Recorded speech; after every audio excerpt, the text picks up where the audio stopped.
আসসালামু আলাইকুম, welcome to my channel. আশা করি আপনারা সব ভালো আছেন। আলহামদুলিল্লাহ আমরা সব ভালো আছি। আপনারা যে যেখানে থাকেন না কেন সব সময় ভালো থাকুকা ওটাও আশা করি। আপনারা লগে আজ খুব কম সময়ের একটা জটপট রেসিপি শেয়ার করবো। এটা হলো সার্ডিন ভাজা, সার্ডিনের চাটনি বা সার্ডিনের ভর্তা যে যেটাই হইন না কেন। এটাও যদিও খুবই কমন একটা খানি, যে সময় গরো কোনটা থাকে না বা কম রান্না বাড়া থাকে, আমরা সবাই কিন্তু জটপট ওই সার্ডিনের চাটনি যারা বানাইলাই। সার্ডিন ভাজি করার লাগে আমি পেঁয়াজ কাটিয়ে রাখছি আর একটা ক্যাপসিকামও কাটিয়ে রাখছি।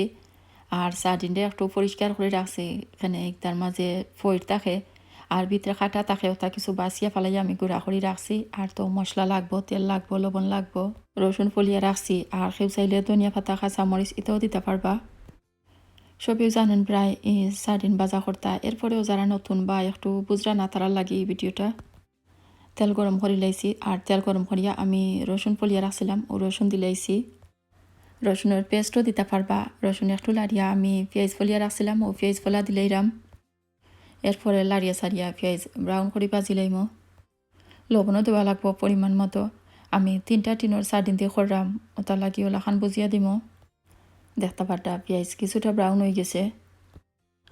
ওখানে আমি পেঁয়াজের লগে মরচর গুঁড়া, হলুদের গুঁড়া, ধনিয়ার গুঁড়া আর থোড়া যারা জিরার গুঁড়াও দিলাইমো। মশলা দিলাইছি, ওখান লাড়ি চারি তোরা খসাইলাইমো। এবার যে কোনো পানি দিলাম না, ওতালাই চুলার আগুন সব সময় একটু কমাইয়া বা মিডিয়াম রাখা লাগবো যাতে জ্বলে না। আর খেয়াল করি একটু লাড়াচাড়াও করা লাগবো যাতে জ্বলে না। গ্রিন ক্যাপসিকাম কাটিয়ে রাখছিলাম, ওটাও দিলেইমু। আর আপনারা চাইলে টমেটো বা যে কোনো কালারের ক্যাপসিকামও দিতে পারবা। আমার গেছে গ্রিন একটা আসলো, ওটাও দিছি। যার যার ইচ্ছা আলু, টমেটো বা এমনিও তো সার্ডিন ভাজি করা যায়, তো আমিও একদিন এক লাখান করি। আজকে ক্যাপসিকাম করা আসলো, তাহলে একটা ক্যাপসিকাম দিয়েও এই ভাজি করলাম। ক্যাপসিকাম দিয়া সার্ডিনও দিলাইছি, দিয়া একটু লাড়িয়া চাড়িয়া বাজিয়া নিমুগি, বেশি সময় লাগতো না। আর ক্যাপসিকাম বেশি গলতো চাই না, একটু লাখান বাজা বাজা হইলেও ভালো লাগে খাইতে। কাঁচামরিচ চাইলে দিতে পারবা আপনারা, সবে তো দেন, আমি দিলাম না। এখানে আমার ঘরে কাঁচামরিচ অতটা খাওয়া হয় না। 5-7 মিনিট আমি এই বাজিয়া নিয়ে ওখানে আমি এর মাঝে ধনিয়া পাতা দিলাইরাম। আর ধনিয়া পাতা ভাজিত না দিলে কিন্তু ভালো লাগতো না, দিলে বেশি মজা লাগে। ওখান আরও থোড়া সময় লাড়িয়া সারিয়া আমি নামাই লাইমু। আমার সার্ডিন ভাজি হয়ে গেছে। আইস করি সার্ডিন ভাজি খুব মজা হয়েছে। আমার বড় দুইজনে তো খুব ভালো পাইছেন, যদিও বেশি রাঁধছিলাম না, 3টা কেন্দ্রে তো আর বেশি হয় না। আপনারাও লাখান ক্যাপসিকাম দিয়ে একদিন রান্ধিয়া খাইয়া দেখবা, ভাজি বানাইয়া দেখবা আপনার কাছে খুব ভালো লাগবো।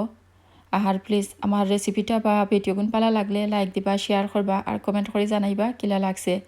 আর যারা এখনও সাবস্ক্রাইব করছেন না তারা অনুরোধ করলাম সাবস্ক্রাইব করবা, সাপোর্ট করে যাইবা। আপনারা সব ভালো থাকুকা, আমরা লাই দোয়া করবা, আপনারা লাই রইল অনেক দোয়া। Thanks for watching. আল্লাহ হাফেজ।